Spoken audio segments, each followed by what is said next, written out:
does that do? Does that provide light? Autofocus, not filter. Yeah, provides. Yeah, like 3 times. Oh, okay. I thought you were listening to an iPod. All right. Today we're going to be talking about the United States Constitution and how we got there. First of all, I'm not going to really, this isn't really a history class, but we have to, in order to talk about the Constitution, we have to talk a little bit about the history of the United States. We know that, everybody knows that the U.S. government and our nation started with a violent revolution, right? Everybody knows that? Yeah. The people who came over here, some of them were fleeing from religious persecution, meaning that they weren't allowed to worship the way they wanted to. Others came over for all sorts of reasons. They heard it was the land of milk and honey. They came over here, and King George, there was a monarchy in Britain, King George, imposed all sorts of restrictions on the people, the colonists here. They would be arrested for no reason. They would be taxed. And finally, they decided to take up guns and fight the British government. Okay, so that's kind of what happened. Everybody knows that, right? Everybody's familiar with that. This country started with violent revolution. And during that, we talked a little bit about the Declaration of Independence. That was a document where all these folks got together, colonists, and said, we're independent of England. That was a big step. That was a scary step because they were all dependent upon the government. The government supplied them with goods, and they got a lot of stuff from England, tea and food and clothing. And if they declared independence, all this stuff could stop. But yet they felt like their independence, their freedom, was more important than the security that the government of England was giving them. While they were fighting, there was 13 colonies. These colonies later became states in the different geographical sections of the country. The 13 colonies, in order to fight and put together an army, they had to put this temporary government in power. And they put together what's called the Articles of Confederation. That was before the U.S. Constitution. And the Articles was the first governing document. It was drafted in the summer of 1777. That's how many years ago? 1777. Who's the math whiz here? 1887, well, 18, 19, that's 200 years. 230 years ago. 230 years ago, that was the first governing document. Now, the criticisms of the Articles of Confederation were, one, the central government had no authority. There's these 13 colonies, and we put together this army, but they were so afraid of a monarchy, a king. They were fighting against this king that they didn't want the federal government, to have any power. So it didn't have much power. And also, they had one state, one vote, or one colony, one vote. They're now calling themselves states. Well, you could have something like New York, which had a whole bunch of people, and something like Rhode Island, which had maybe a few thousand people, but both had one vote. So people said, that isn't fair. Just these few people getting one vote in our government, while all these other people getting one vote too. So those were some of the criticisms. And what they also were giving up is stability. The monarchy in England had been around for thousands of years. As a matter of fact, back to, I think, what was the Battle of Hastings? 1096? 1096. The King of England had been there for 1,000 years. It was stable. You didn't have freedom, but at least you could depend upon that old king. He was always there. He would always be there to protect you. Even though if he was a tyrannical despot, nasty, mean-spirited guy who didn't care about anybody's freedom, he'd still be there. It was stable. So they were giving that up. And they talk about danger in keeping power in a few hands for long periods of time. Now, there's somebody called Lord Acton. Lord Acton was an Englishman who said, power corrupts. Absolute power tends to corrupt absolutely. That's a famous statement of Lord Acton's. So I always thought that this was I mean, this is a quote that anarchists use all the Yeah, time. no, Lord It's Acton. an anarchist. Lord Acton, the same guy who said this, everybody doesn't really know this, also said, great men are always bad men. And he was referring to the Pope. A lot of people don't know that. The Pope is the head of the Catholic Church. So what does this mean? Could someone explain this to me? What does power corrupts mean? Forrest, what does it mean that power corrupts? Got any ideas? Like, I got absolute power in this classroom. Am I going to get corrupted by it? Am I going to do things that I shouldn't do? Like make everybody run around the room? Like, ha! Is that possible? If you have way too much. What's that? If you have too much If power. I have too much power. If you get too used to it, you might. If what? If you get used to it, you might. If I get too used to it, what does it mean by corrupts?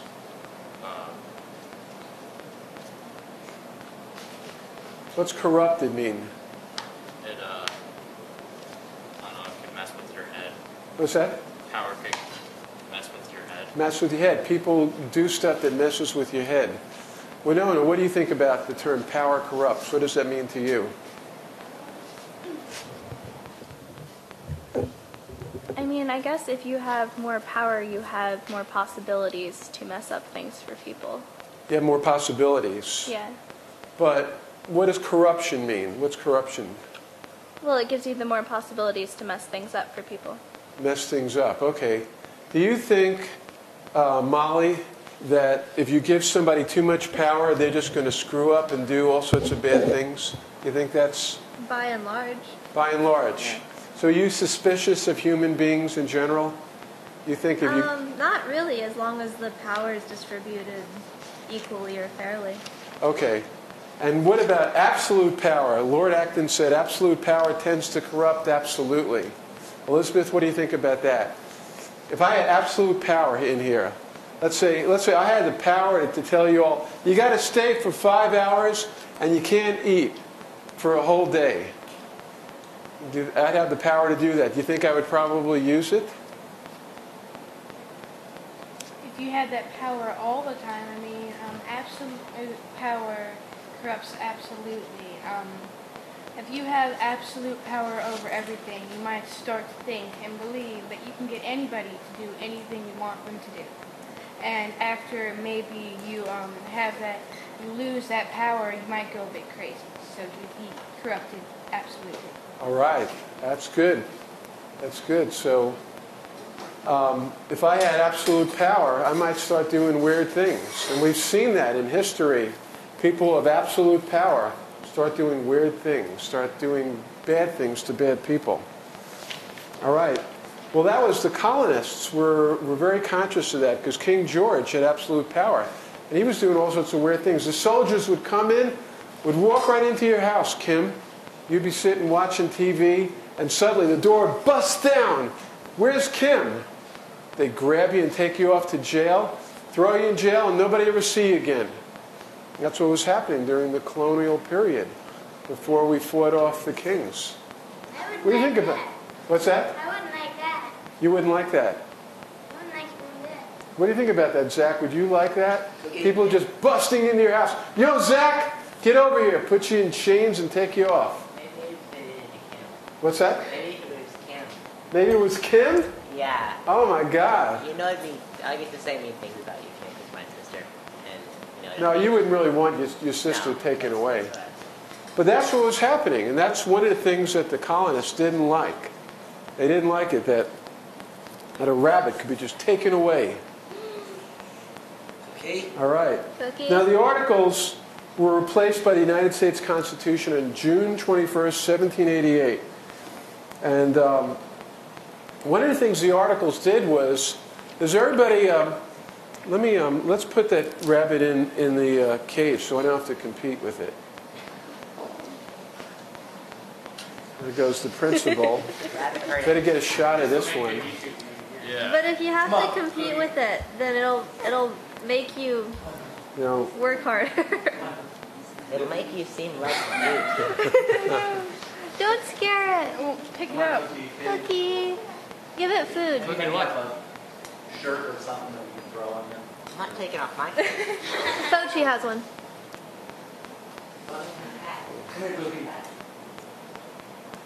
Now, do we have absolute power over this rabbit?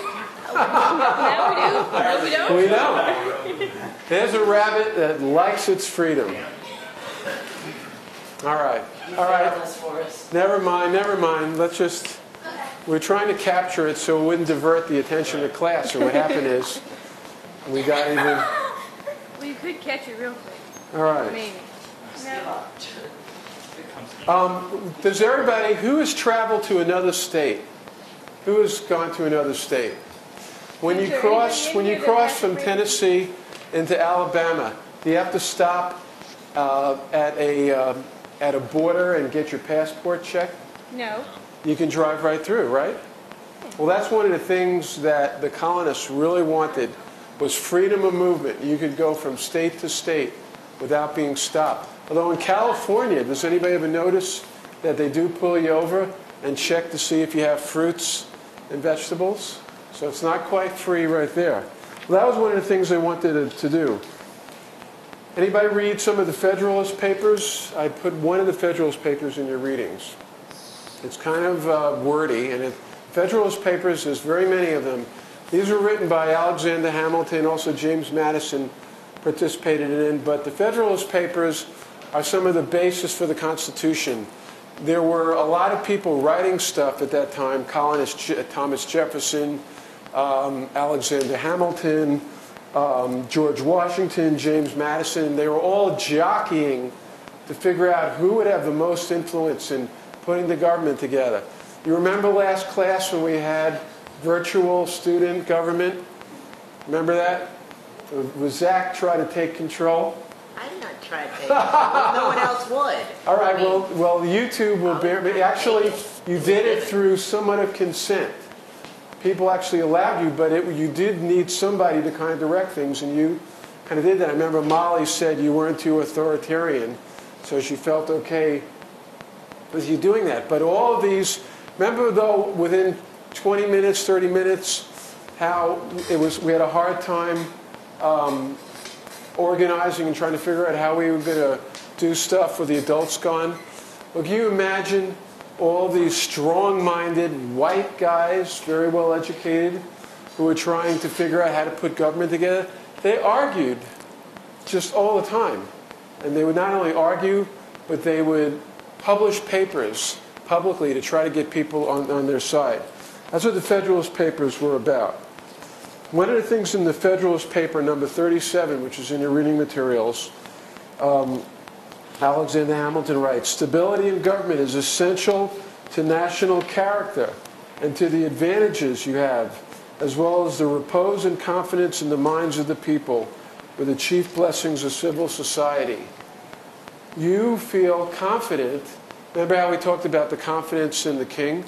Well, you feel confident now the government's there. For instance, if Noah were to steal your slippers, if he just grabbed your slippers right now, Alicia, and ran out with them, you know that you could report him to the sheriff, right? You know that. And so you feel, it makes you feel a little bit more secure knowing that the government is there, it's stable, and it has functions like the sheriff, right? You know that you're protected. If someone tries to rob you or hurt you, you can report that stuff, right? It makes you feel like a little bit more secure. Well, what Hamilton was saying is that stability in government is important to that security. But then at the other hand, he said, the genius of Republican liberty seems to demand that not only power should be derived by the people, but we should put appointments and trust in the hands of many, not few, and for short duration. So what he was saying is basically we don't want to appoint people forever, for life. But yet he was one of the people who suggested that the president be appointed for life. Right now we talked about Hugo Chavez. Hugo Chavez is the president of Venezuela. He wants to be in power as long as possible. He doesn't want any term limits. What's everybody think about having the president be in power forever? Fidel Castro has been in power for 40 years. What do you think about that, Noah? Something that was something that was sort of tainted by the U.S. media, and what Hugo Chavez actually said was that he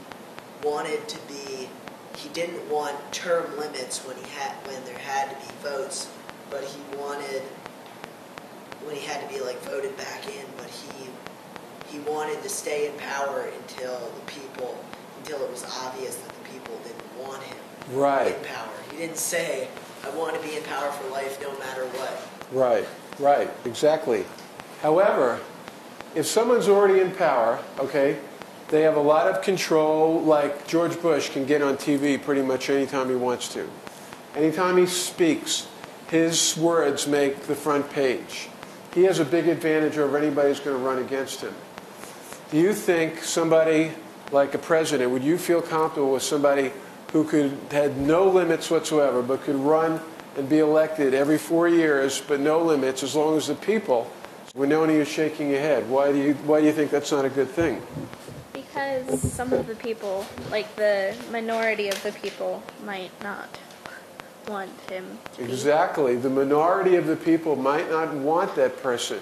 Why should we care what the minority think? If the majority wants somebody in, who cares what the minority thinks? Right, Forrest? Why do we care what the minority thinks?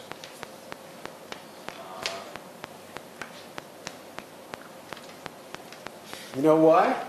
Because you could be in the minority. You could be one of those people who's in the minority. Alicia, what about if I passed a law, all blondes can't go out of the house. You have to stay indoors all the time. And I was the president, I put that out, and the majority voted for it. You have blonde hair, you'd have to stay in the house all the time. Most of the people want you to do that. Is that fair? Yeah. How come? Because I'm blonde. Because what? Because I'm blonde. Because you're blonde. But what if you were a brunette? You think that would be fair? What if it would be fair? Well, I mean, as long as it wasn't like.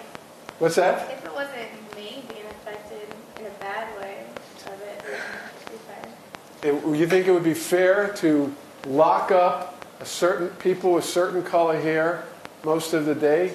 If the majority, let's say 90% of the people in America say, we hate redheads, we're going to lock up redheads all day. 90%. They must be right? What's that? We say redheads unite. Redheads unite. There she is. She's an organizer. Why would it be fair? You're not red. Why would you care? Because most of the redheads are cute. I don't know. I have met a couple ones that were absolutely ugly. Okay. But there's somebody out there. Those ones should be. All right. But what? All right. You know what? Though I'm putting forth something that's sort of silly and crazy, right? But in Nazi Germany, most of the Germans decided that it was okay to kill the Jews. A majority of the Germans agreed. Well, that's different because that's fear of military persecution. I mean, Okay. some people But that was actually thought that because they were being lied to. I mean, Yeah. if you trusted me and I told you that the rest of the people on the farm are out to get you, Yeah. then you would think that, and you'd feel differently about the other people, even though the basis for your opinion wasn't even truth. Right. Well, it has to do with what you're saying is whether the majority is well informed. The majority can do all sorts of weird stuff if they've been told stuff that are lies. So part of that is, remember that, being informed. We're going to talk about that in a minute. So Alexander Hamilton, he believed in a strong federal government. He didn't want to see term limits on presidents. Thomas Jefferson wanted more power to the people. Now, right now, within Western civilization, there is, yeah. When you say Thomas Jefferson wanted power to the people, you mean he wanted power to the white landowning man? That's right, and we're going to talk about that. But he wanted more power. He wanted more power, less power in one or two people, and more distributed out. Yes, all of these founders of our Constitution were aristocratic, rich, white people. And when they were talking about having rights for everybody, it really meant for white guys. If you were black, Rich white guys, you had to own. that's land. right, rich white guys. And if you were a woman, you didn't get the right to vote back then. That was earned later on. If you were black, you could still be a slave. You wouldn't be free. But they were talking about sharing of power. Now, there's three basic types of government when we talk about concentration of government in Western civilization. There's the unitary system. That's where you have like a monarchy, a dictatorship, or even like China. There's a unitary system where the national government's very strong.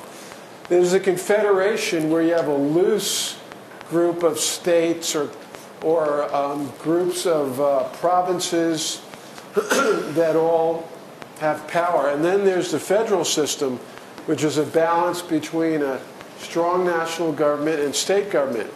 And that was one of the dynamics in putting together the Constitution. All the people coming from various states wanted to have power for their state. Virginia wanted to make sure that Virginia's interests were recognized. New York wanted to make sure New York's interests were recognized. But yet, they didn't want to make it to where the government that was representing all of them, the federal government, couldn't do anything. So they had a balance. So they created three branches of government: a legislative, which makes the laws, an executive, which enforces the laws, and a judicial, which interprets the laws. There's also a fourth arm of government not mentioned in the Constitution. It's the press. That's what we were talking about before. Noah. But there's you can obviously see weaknesses in that system. I mean, if the press informs the general public about what's going on in the legislative, executive, and judicial, and the press is controlled by the corporations. That's right. Who on the board of directors, the people from the legislative, executive, and judicial branch all sit. Then right, you're pointing out a flaw that's gotten worse and worse. And you can tell that this was made by a banker. Actually, the system of checks and balances, a banker from New Jersey. Yeah. Well, actually, the balance of power, the idea of balance of power came from the Haudenosaunee. Remember we talked about the Native Americans, Haudenosaunee? Within their system of government, they had a balance of power. Their leaders were balanced off by the clanswomen and by other people. There was a balance. And so those ideas of balance of power also came from the Haudenosaunee and someone named Baron de Montesquieu, who wrote about checks and balances. Now, what the founders had in mind was the executive would be, he couldn't pass laws. The president couldn't pass laws unless the legislature made laws. The executive could veto any of the legislature. We had two branches of the legislature, the Congress and the Senate, the House of Representatives and the Senate. They pass laws. You look at your Constitution, and let me tell you what part that is. Look at page 33, my page 33. It talks about Article 1, the legislature, the House, and the Senate, Section 2 and Section 3. Now, the founders put together what's called a bicameral legislature. Remember we talked about the states' rights? Well, what they did was the Senate, every state has 2 senators. So Virginia has 2 senators, California has 2 senators, Minnesota has 2 senators. But it doesn't matter how many people there are in each state. But the House of Representatives, you have as many representatives as you have people in your state. So for instance, Rhode Island, I think, has 1 representative, 1 or 2. Vermont has 1. Vermont only doesn't have very many people, but New York has maybe 40 or 50 representatives. So they put together a legislature that is based upon each state has one vote, the Senate, but also the House of Representatives. Each representative is representative of the amount of people in that state. Now, let's say the president vetoes, the legislature passes a law. I'm going to say the law is going to be, we're going to give out lollipops to everybody over 18. And he comes to President Bush's desk and he goes, I'm going to veto this. He vetoes it. What happens then? Is that it? No. Is the law dead? It goes to Congress. And Goes back to Congress. If there's a 2/3 majority. 2/3. Yeah. The Congress can then take that law and say to the president, screw you. We're going to override your veto. If we have 2/3 of the House or 2/3 of the Senate, both of those are needed, can override the veto and it becomes law. Then the courts interpret the laws. So they can say, okay, Congress passes a law that says lollipops to everyone over 18. The president vetoes it. It comes back to Congress and they override the veto. Okay?